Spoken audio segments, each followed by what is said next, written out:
حضور والا دنیا کا ہر بندہ کوئی 4-5 موٹی موٹی چیزیں جن کے لیے کام کرتا ہے، دنیا کا ہر بندہ، اس میں سب سے بڑی جو چیز ہوتی ہے وہ معاش ہی ہوتی ہے، اور وہ معاش کے بعد دوسری وجہ دال دلیا فیملی چلانی ہے، بل ہے، بجلی ہے، گھر ہے، پھر وجہ نہ چاہتے دنیا میں ہر جاب کے ساتھ ایک گریس جڑی ہے، اور ہم چاہتے ہیں کہ وہ جاب ہمیں اس لیے ملے کیونکہ اس کی گریس ہے۔ میں نے پاکستان کے تقریباً درجن سے زیادہ گورنمنٹ ڈپارٹمنٹس میں ٹریننگ انسٹیٹیوٹس میں پڑھایا ہے، تو ایک دفعہ ڈپٹی کمشنر صاحب، میں ایک پرانا ادارہ تھا، اس کا نام بدل گیا، DST پرانا نام تھا، اب QAED ہے، وہاں انہوں نے AEOs کی بھرتی کی، یہ کو 400 AEOs تھے، ان کا میں سیشن ڈلیور کر رہا تھا، چھوٹے چھوٹے 50 کے بیچ تھے، تو میں نے ایک چھوٹا سا سروے کنڈکٹ کیا۔ سروے یہ تھا، ان سب سے میں نے پوچھا کہ آپ کے پاس آپشن ہے کہ آپ گریڈ 16 کے 15 کے AEO اور بامقابلہ آپ پولیس میں ASI بھرتی ہونا چاہیں تو آپ کیا پریفر کریں گے؟ تو 98% نے ٹک لگایا کہ ہم ASI بھرتی ہونا چاہیں گے، اگر ہمیں موقع دیا جائے ہم یہ نہیں رہنا چاہیں گے۔ اب میں اس کی وجہ سمجھ گیا کہ وہ حالانکہ گریڈ 15-16 ہے، ASI کا گریڈ شاید اس سے کم ہے، لیکن وہ جو اتھارٹی پاور اور شناخت اور وردی ہے وہ AEO کے پاس نہیں ہے۔ یعنی ہم کام کرتے ہیں بعض اوقات ایک گریس کے لیے۔ میں آپ کو ایک اور واقعے سے سمجھاتا ہوں۔ میں جوڈیشل اکیڈمی میں یہ بڑی مہربانی کی منصور علی شاہ صاحب نے اور باقی سب ججز ہمارے جو قابل ججز تھے، انہوں نے امتحان کو تھوڑا سا مشکل بنایا ججز کے۔ تو ریٹن کے بعد ایک نفسیات سائیکالوجی کا ایک ٹیسٹ اور اس کے بعد ایپٹیچیوڈ کرتے کرتے انہوں نے 8 جج لیے جی۔ اس وقت فیلڈ میں ہے، میں کہیں ضلعوں میں جاتا ہوں اور کورٹس میں جاتا ہوں تو وہ جج مجھے چہرہ پہچان جاتے ہیں، میرا بھی میں ان کا، تو ہزاروں میں سے صرف 8 جج لیے ہوں۔ ان 8 ججز جو تھے بچے، ینگ لاٹ، ان سے میں نے سب سے پوچھا، کیونکہ 3 کلاسز مجھے پڑھانی تھی، میں نے ان سب سے پوچھا آپ کی انکم کتنی ہے؟ یعنی اس جاب سے پہلے، جاب میں تو آپ بھرتی ہو گئے، اب اس سے پہلے آپ کی منتھلی انکم ایوریج کیا تھی؟ آپ یقین کیجئے سب کا کہنا یہ تھا کہ جو ہماری ایز وکیل انکم تھی منتھلی، وہ اس سیلری سے کم از کم 3 گنا زیادہ تھی، کم از کم۔ یعنی مجھے اندازہ نہیں ہے کہ ایک سول جج کی تنخواہ کتنی ہوتی ہے، میں مثال کے طور پہ کہہ رہتا ہوں لاکھ روپیہ ہوتی ہے، میں مثال کے لیے کہہ رہتا ہوں۔ تو وہ کہہ رہے تھے کہ اگر ہم وکیل تھے تو ہماری انکم 3 لاکھ روپیہ تھی۔ تو میں نے سب سے پوچھا، مجھے پتا تھا اس کے پیچھے جواب کیا آنے والا، سب سے پوچھا، مجھے سروے کنڈکٹ کرنے کی ضرورت نہیں تھی کہ آپ پھر زیادہ انکم تھی تو تھوڑی انکم والی جاب پہ کیوں آ گئے؟ تو انہوں نے کہا سر اس کی وجہ گریس ہے، اس کی وجہ وہ موقع اور توفیق ہے جو اللہ ایک جج کو دیتا ہے، وکیل کو بھی دیتا ہے۔ لیکن اس سوسائٹی میں کہیں نہ کہیں ہم اپنے کام کرتے ہیں دکھانے کے لیے، بتانے کے لیے کہ یہ میرا عہدہ ہے، یہ میرا شعبہ ہے۔ حضور والا آپ زندگی کا کوئی کام کر رہے ہیں، وہ کام میٹر نہیں کرتا، اس کام کے پیچھے چھپی نیت میٹر کرتی ہے، اور اگر آپ کی نیت واضح ہے تو پھر موٹیویشن خود ہی پیدا ہو جاتی ہے۔ مجھے بڑے لوگ کہتے ہیں شاہ صاحب کیا موٹیویشن کے لیے موٹیویشنل لیکچر چاہیے؟ میں کہتا ہوں نہیں چاہیے، میرا پروفیشن ہے، میں ڈینائی کر رہا ہوں۔ میں خود مان رہا ہوں کہ موٹیویشنل لیکچر پہلے سے کچھ چھپی ہوئی موٹیویشن کو جگا سکتا ہے، یہ اچانک 40-50 سال کی عمر میں انجیکٹ کرنا مشکل ہے۔ یہ سب سے پہلی موٹیویشن تو کہیں آپ کو اٹھانے کے بعد ایسے کر کے کسی نے کان میں زندگی کی پہلی موٹیویشن اذان دی تھی اور آپ کو بتایا تھا کہ بھولنا نہیں ہے تم نے، ابھی تمہیں شعور نہیں ملا، ابھی تم محتاج ہو، ماں کے سینے سے لگ کے تم نے دودھ پینا ہے، لیکن مت بھولنا کہ اس پوری کائنات میں مالک الملک، کائنات کا سب سے بڑا بادشاہ رب ہے، جس نے نام محمد صلی اللہ علیہ وآلہ وسلم اس وقت کان میں ہمارے ڈالا کہ یہ بھی ایک یاد رکھ لیجئے کہ آپ نے عشق اور وفا کرنی ہے اور زندگی کس طرح سے گزارنی ہے، تو یہ نام مت بھولیے گا۔ یہ آپ کی پہلی موٹیویشن تھی۔ میں نے ایک دفعہ سر ایک پریکٹیکل ایکسپیرینس کیا، DPO صاحب میرے ساتھ کچھ 20 آفیسرز موجود تھے، ایک چھوٹا سا سیشن گورنمنٹ نے رکھوایا ہوا تھا۔ میں نے ریکویسٹ کی کہ ہم سارے کھڑے ہوں گے اور میں نے لپے آتی لگوا دی، 20 کے 20 رونے لگ پڑے، کیونکہ مانے نہ مانے کہیں نہ کہیں لپے آتی ہمارے اندر پڑی ہوئی ہے۔ ہم نے شمع بننے کی تمنا کی تھی، ہم نے سہارا کسی غریب کا بننے کی دعا مانگی تھی، ہم مانے نہ مانے۔ ہمارے ایک بڑے شاندار دانشور تھے، تنقید بھی ہوتی ہے ان پہ، ان کا نام تھا علی عباس جلال پوری۔ اور کسی نے پوچھا ضمیر کیا ہوتا ہے؟ انہوں نے کہا ضمیر 2 حصے ہوتے ہیں، ایک ضمیر بچپن کی نصیحتیں ہوتی ہیں اور دوسرا پولیس کا ڈر ہوتا ہے، اور ضمیر کی تعریف ہی کوئی نہیں ہے۔ تو ہم مانے نہ مانے وہ جو نصیحت ہمیں دادا سے، نانا سے، سب سے ملی، وہ یاد رکھیے کبھی بھی یہ نہیں ہو سکتا کہ وہ ہم ڈیلیٹ کر سکیں. انسان اپنے زندگی کے ابتدائی ایام کو کبھی ڈیلیٹ نہیں کر سکتا. ماڈرن بک ہے. میں نے ڈی پی او صاحب پچھلے سال ایک کتاب پڑھی. وہ کتاب مجھے اتنی پسند آئی کہ میں اس کا تذکرہ کرنے لگ پڑا. اس کتاب کا نام تھا the book you wish your parents had it. آپ یہ کتاب چاہیں گے کاش آپ کے والدین نے پڑھی. اس کتاب میں ایک ریسرچ مجھے بتائی, اور وہ ریسرچ یہ تھی کہ یہ جو متھ ہے کہ ساری کی ساری جو نفسیاتی بیماریاں جینز میں پڑی ہوتی ہیں, میڈیکل کے بھی لوگ یہ تھوڑا بہت کم علم رکھنے والے کہتے ہیں, ماڈرن ریسرچ کیا کہتی ہے, وہ کہتے ہیں دنیا کے ہر بندے کے اندر بے شمار نفسیاتی عارضے پڑے ہوتے ہیں, لیکن ہمارے ابتدا کے حالات اور واقعات ان بیماریوں کو طاقت دے دیتے ہیں. ہماری موٹیویشن کہیں نہ کہیں نعرہ ہوتا ہے, ہماری موٹیویشن کہیں نہ کہیں پاکستان زندہ باد ہوتا ہے, ہماری موٹیویشن کہیں نہ کہیں اللہ اکبر ہوتا ہے, ہماری موٹیویشن کہیں نہ کہیں حضرت علی کرم اللہ وجہ کا نام ہوتا ہے, ہماری موٹیویشن کہیں نہ کہیں. اور آپ یقین کیجئے, آپ پیسے اور مٹیریل کے علاوہ جب بھی کہیں موٹیویشن رکھیں گے آپ ڈی موٹیویٹڈ نہیں ہوں گے. کیونکہ جب بھی آپ کروڑ روپے کما کے بیٹھیں گے نا, آپ کو ساتھ والے کا 2 کروڑ دیکھتے ہی اپنا آپ غریب لگے گا. مٹیریل کے موازنے سے غربت کا احساس ہوتا ہے.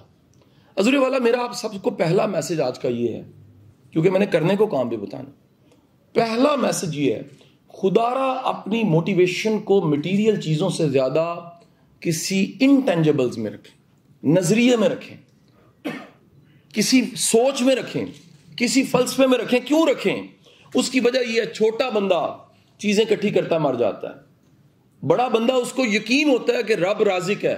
میں 8ویں کلاس کا اسٹوڈنٹ تھا, 8ویں کلاس کا جی, اور ایک گھر کے باہر سے میں گزرا کرتا تھا. میرا گمان یہ ہے کہ اس گھر کا جو مالک تھا وہ مجھے ضرور دیکھتا ہوگا. مجھے نہیں خبر تھی کہ اس شخص سے مجھے فیض ملنا, اور کیونکہ ایمپتھی بہت زیادہ تھی, ایمپتھی اتنی تھی کہ ڈی پی او صاحب میں نے سائیکل پہ بھی 2 بندے بٹھائے ہوتے تھے, ایک آگے پیچھے. بخار 102 ہے, اور مجھے لگتا ہے وہ بابا جی جو تھے, بزرگ جو تھے, انہیں شاید کوئی ادا میری پسند آ گئی. ان کا نام واصف علی واصف تھا. میں کم از کم اپنی ان آنکھوں سے تو نہیں دیکھ سکا, روحانی میرا ایک تعلق ضرور ہے. میرا یقین ہے کیونکہ اسی گھر کے باہر سے گزرتا تھا. یہ کیسے ہو سکتا ہے کہ انہوں نے نہ دیکھا ہو ایک مسکین کا بچہ ہے, ایک کلرک کا بچہ ہے, جو اسکول میں جاتے ہوئے اپنے ساتھ کو 2-4 بچے بھی اٹھا لیتا ہے, بیگ اٹھائے ہوتے ہیں, محنت کر رہا ہے, مشقت کر رہا ہے, خواب بڑے بڑے ہیں, پلے ککھ بھی نہیں ہے, کچھ کرنا چاہتا ہے. تو کتاب تو میں نے کرن سورج بعد میں پڑھی. تو سر میں وہاں کھڑا ہو کے آج کے دن میں سوچوں, میرے پاس تو الحمدللہ کے علاوہ آپشن کوئی نہیں ہے. واصف صاحب نے فرمایا, ان سے ہم نے سیکھا کہ زندہ وہ رہتا ہے جو اس سے جڑا ہوا ہے. باقی سے محبت بقا پیدا کرتی ہے, فانی سے محبت فنا پیدا کرتی ہے. جب میں کل سیالکوٹ نکلنے لگا تھا تو میرا قلعے میں ایک لیکچر تھا, لاہور قلعے میں, ٹوٹا ہوا, پتہ نہیں اس کے دربان کہاں چلے گئے تھے, پتہ نہیں وہ ایک دم پیچھے ہٹ جو کہنے والے کہاں چلے گئے تھے, پتہ نہیں وہ ذل سبحانی کہنے والے کہاں چلے گئے تھے, خبر نہیں ذل سبحانی خود کہاں چلے گئے تھے. لیکن جب میں واپس نکلا تو مجھے عجب خیال آیا کہ اس بادشاہ کے مزار اور دربار پہ بھی حاضری دینی چاہیے جس کو زمانہ علی بن عثمان الحجویر کے نام سے جانتا ہے. سر 24 گھنٹے وہاں قرآن پڑھا جا رہا ہے. پھر اگین تذکرہ, آپ کے جانے کے بعد آپ کا محبت سے تذکرہ علامت ہے کہ آپ زندہ ہیں. سر قدرت اللہ شہاب بھی ایک ڈپٹی کمشنر تھے نا جی, شہاب نامہ کیوں زندہ ہے؟ وہ جنگ میں پوسٹڈ تھے, ان کے واقعات کیوں کوٹ کیے جاتے؟ وہ ایک ICS آفیسر تھے. ہمارے تو وہ بڑے پیارے دوست جاوید چودھری صاحب اکثر کہتے ہیں کہ شہاب نامہ ہم سب نے, جن کو بھی کہیں مقابلے کا امتحان دینے کا شوق تھا, وہ دین یاد کی کتاب سمجھ کے پڑھ لیا تھا ہم نے.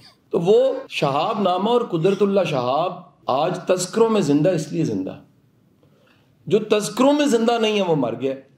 حضور والا اس لیے بڑا انسان انٹینجبل پہ کسی بڑی کاز کے لیے جیتا ہے. وہ صرف صوفی برکت علی اللہ غری کے رحمت کرے, بہت بڑا نام ہے, وہ فرمایا کرتے ہیں اللہ میاں پیدا ہونا, ترتیب سنیں, پیدا ہونا, جوان ہونا, نوکری کا ملنا, بچے پیدا کرنا, پھر ان کو سیٹل کرنا اور دنیا سے چلے جانا, اگر یہ زندگی ہے تو مہربانی فرما کے لے لے. مجھے وہ زندگی دے جس میں کوئی مقصد ہو, جس میں کوئی ایم ہو, اور آپ سب سول سرونٹ ہیں. اس سے بڑا مقصد کیا ہو سکتا ہے کہ مخلوق کی خدمت اللہ نے آپ کے ذمہ لگائی ہے. امام علی کی کتاب نہج البلاغہ کوٹڈ, آپ کا جملہ آپ کے دروازے پہ کسی سائل کا کھڑا ہونا علامت ہے اللہ آپ پہ مہربان ہے. یار اللہ مہربان ہو آپ پہ, اور آپ مہربانی کو اندر آنے نہ دیں. آپ کے بھائی رکھو. آپ ایک لمحے کے لیے سوچئے گا, رحمت, نیکی, برکت چل کے آپ کے پاس آئے اور آپ کے دروازے پہ جندرا لگاؤ. کیوں لگاؤ جی؟ بد نصیبی نہیں ہے. سو کرنے کے کام کیا ہیں؟ اپنے کاز کو, اپنے مشن کو, اپنے کام کو بڑا بنائیں. سر اللہ رنگ اسی کو لگاتا ہے جس کی نیت ٹھیک ہے. اللہ بھاگ اسی کو لگاتا ہے جس کے اندر اخلاص ہے. آپ اللہ کی بارگاہ میں اگر جھولی اٹھا کے ایسے کر کے پیش کریں, آپ کے پاس عاجزی اور اخلاق پیش کرنے کے علاوہ کوئی آپشن نہیں ہے. آپ نہ گریڈ 18 دکھا سکتے ہیں نہ 19, وہ سارے گریڈ دینے والا. یعنی اللہ کو کیا دکھائیں گے؟ میں گاؤں جا کے تو دکھا سکتا ہوں کہ دیکھیں جی میں قاسم علی شاہ بن گیا. سر کمانے والی چیزیں 6. نمبر 1, سر جی کمانا زیادہ ضروری, پیسے سے بھی زیادہ ضروری اطمینان قلب ہے. میں آپ کو بتاؤں ہم میں سے خوش نصیب کون ہے؟ ابھی بتاؤں کون ہے جو رات کو نیچرل نیند سویا؟ اس سے زیادہ خوش نصیب کون ہو سکتا ہے؟ میرا صبح لاہور سے باہر نکلا ہوں تو ایکسرسائز میں خود کر دی, مجھے پڑی ہے. تو میرا اسٹریچنگ کا ٹیچر آ جاتا ہے, ایک دن مجھے کہنے لگا, شہباز نام ہے, کہتا ہے شاہ صاحب وہ نا کل ایک ارب پتی مجھے ملا, شاہ جی وہ بڑا ہی غریب تھا. میں کہا جی ارب پتی اور غریب؟ کہتا ہے شاہ جی اس نے مجھے بتایا کہ بغیر نیند کی گولی کے اسے نیند نہیں آتی. سر آپ ارب پتی ہیں اور آپ کو گولی کھا کے سونا پڑتا ہے, وہ غریب ہے. آپ ارب پتی ہیں اور آپ کے بہن بھائی اور رشتے نہیں بچے ہوئے, آپ سے غریب کوئی نہیں ہے. اتنا ہائی پروفائل, اتنی پاور اور اپنے پاس نہیں ہے. تو کمانے والی پہلی چیز کیا ہے؟ اطمینان قلب. سر دوسری چیز کیا؟ خود اعتمادی. یاد رکھیں ٹکر حلال کا تھوڑا بھی ہو اس سے اعتماد پیدا ہوتا ہے. حرام کا ٹکر اتنا بھی ہو وہ پیسہ زیادہ ہوتا ہے, اعتماد کیونکہ اس میں پڑا ہوتا ہے, اور اتنا بھی ہو تو لمٹ تو ہوتی ہے. غیب کی وجہ سے اعتماد پیدا ہوتا ہے, اس کی مدد کی وجہ سے اعتماد پیدا ہوتا ہے. سر تیسری چیز ہے برکت, وہ تھوڑے میں بھی بہت ہوتی ہے. سر اگلی سب سے بڑی کمائی, یہ میں فارمولا نہیں بتا رہا, میرا ایک گمان ہے, آپ کی اچھی نیت, اچھی کاوش اور ڈیلیور کرنے کا بہت بڑا انعام تابع دار اولاد ہے.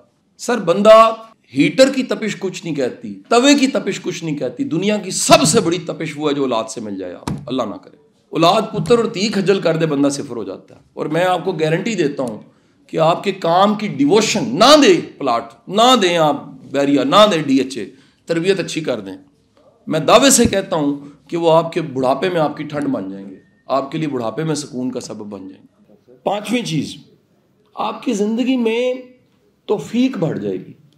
اشفاق صاحب سے کسی نے پوچھا توفیق کیا ہوتی ہے؟ اشفاق صاحب نے کہا توفیق کا مطلب ہے مشکل کام لیکن آپ خوشی سے کریں. میں 50 دن کے لیے گھر سے نکلا ہوں, میری کیفیت کو ذرا سوچیے گا, مشکل کام ہے, خوشی سے نکلا ہوں. اللہ نے آسانیاں پیدا کر دی ہیں, کوئی رستے میں پھول لے کے کھڑا ہے, کوئی محبت سے کھڑا ہے. اور آخری چیز آپ کو بتا دوں, اللہ آپ کو غیب سے دینے لگ پڑتا ہے. بقول واصف علی واصف کے آپ نے فرمایا مالدار کا مال تجوری میں ہوتا ہے, درویش کا اور سخی کا مال غیب میں ہوتا ہے. غیب کی حد ہی کوئی نہیں ہے. لہٰذا یہ میں نے تجربہ کیا ہے سر, یہ اے ڈی سی صاحب میرے سڑک پہ جاتے تجربے میں نے کیے ہیں. میرے لڑکوں کو, میری ٹیم کو یقین آ جائے سر یہ آپ نے کمال کر. میں روک کے کہتا ہوں یہ دیکھو ابھی رزق اگر یہاں لکھا تو مل جائے گا, مل جاتا ہے. ہر وقت کا رزق ہے. یہ جملے اس وقت کا رزق تھے. اگر آپ کو رستہ مل گیا میری باتوں سے, کچھ ایک نقطہ مل گیا, یہ رزق تھا. یہ رزق بسکٹ نہیں ہوتے, صرف سکون بھی رزق ہوتا ہے, رشتے بھی رزق ہوتے ہیں, نیک اولاد بھی رزق ہوتی ہے, آسانیاں بھی رزق ہوتی ہیں.